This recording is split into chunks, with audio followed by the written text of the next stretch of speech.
Hello and welcome. My name is Peace Mitchell and I'm co-founder of Women Changing the World Press. Before we begin, I would like to pay my respects to the traditional owners and elders of the land that I live and work on, the people of Mamu country in North Queensland. And I'd also like to pay my respects and acknowledge traditional owners and elders, past, present and emerging, right across Australia and the Torres Strait. Well, I'm here today to celebrate the launch of our newest book, Begin It Now. And to help me celebrate, I have one of my fabulous co-authors joining me. Please make her very welcome, Sarah Macrae. Hi, Peace. Hi, Sarah. How are you? I'm well. How are you? I'm good. I'm really good. It's great to have you here, Sarah. And for people who haven't met you before, I would love you to introduce yourself and tell us a bit about you and the work that you do. Okay, so I'm Sarah Macrae, and I'm a mum of two girls.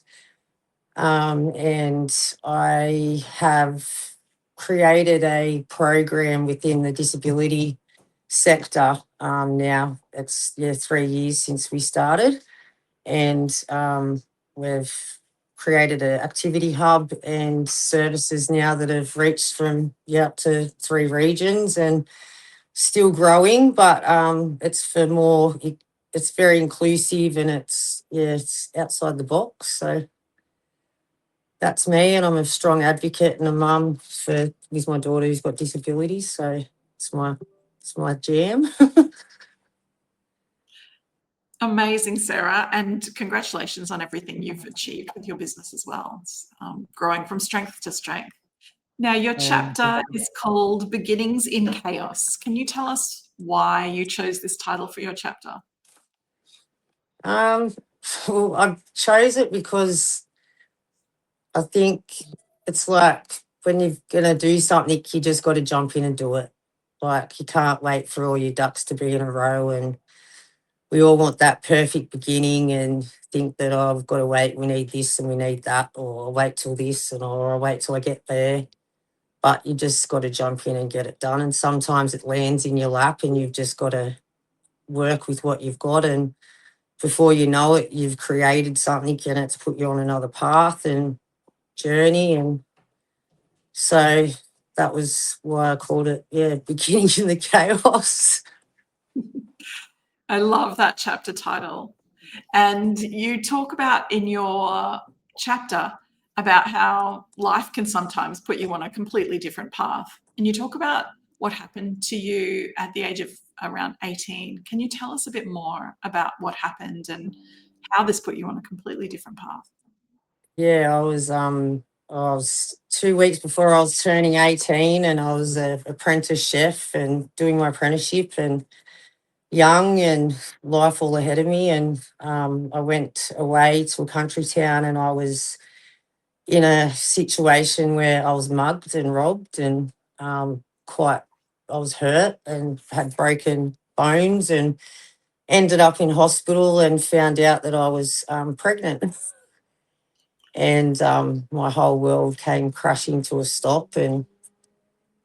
But it was something that put me on a totally different pathway and totally outlook of life altogether. And that's when it all started, to where I just had to learn you had to make it, and you just had to do and make the best of any situation. And it was the best thing that could have happened to me, even though it was hard. And she grew up with the unhealed and the young version of me, my eldest. But it's made us both into who we are, and we're both in disabilities now. And that's how the whole start of it became, where I got into disabilities, because from there I couldn't do my apprenticeship anymore. And I ended up getting into doing the disability work at Pete Island. And it all just kept growing from there 26 years ago. Yeah, incredible, Sarah. And it's amazing how something like that can just completely change everything. What surprised you the most about yourself as a young mum when you look back now? Oh, I I didn't realise how resilient I was when I look back now, because I see how hard it can be to be a mum in my late 30s and mid 40s now, and the challenges and the emotional, upheavals that you go through and turmoils. I look back now and I think, how did I do it? And I was juggling 2, 3 jobs then and trying to find my way and my feet in the world and still growing, but I was still a mum and I loved her to death, and we learnt and grew together. So I'm actually shocked in the way that, I was a survivor, and I learnt how to work hard, and just there was no one else going to do it. I had to do it for me and her, and here we are. Yeah, that's amazing. Your second daughter then came along a bit later, and her journey Yeah, has also been a challenging one for you as a mother, but it's yeah. also really identified cracks in the system. Can you tell us a bit about the cracks in the system, and then what was it in particular that made you really want to be the one to make a change and do things differently? Yeah, so you work in the industry and you think you know, but you really don't until you're living and breathing it, and it's your family member or you're a parent. And then to see the cracks in the system, and even to now, I'm still advocating, fighting daily for my little one, where it's, you're fitting in boxes still. And we're in a modern day world where we're meant to be all inclusive, and it just blows your mind that we're still so rigid and stuck, and the silence of so many horrendous stories out there that families are just battling to keep their children at home and keep working and keep their roofs over their heads. And you could have extensive property damage and excluded from school. And there's no place of belonging when they make out it is, but really when it comes down to it, there isn't, and you just get put in the grey area. You're constantly up against a brick wall, brick wall, brick wall, and it's tiring.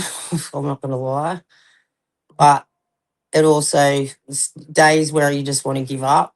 The next day you wake up and you're full of fire again, and you're like, no, this is wrong, and I'm not going to take it, and we're not going to stand there. And then you network out, and the more you talk to other and join groups, and like just with Women Changing the World, network has given me so many skills in the way to actually go and be a part of other networks and forums, and just become a part of out there to make a change, not just in your own journey, but in just the whole aspect of our community and for the future.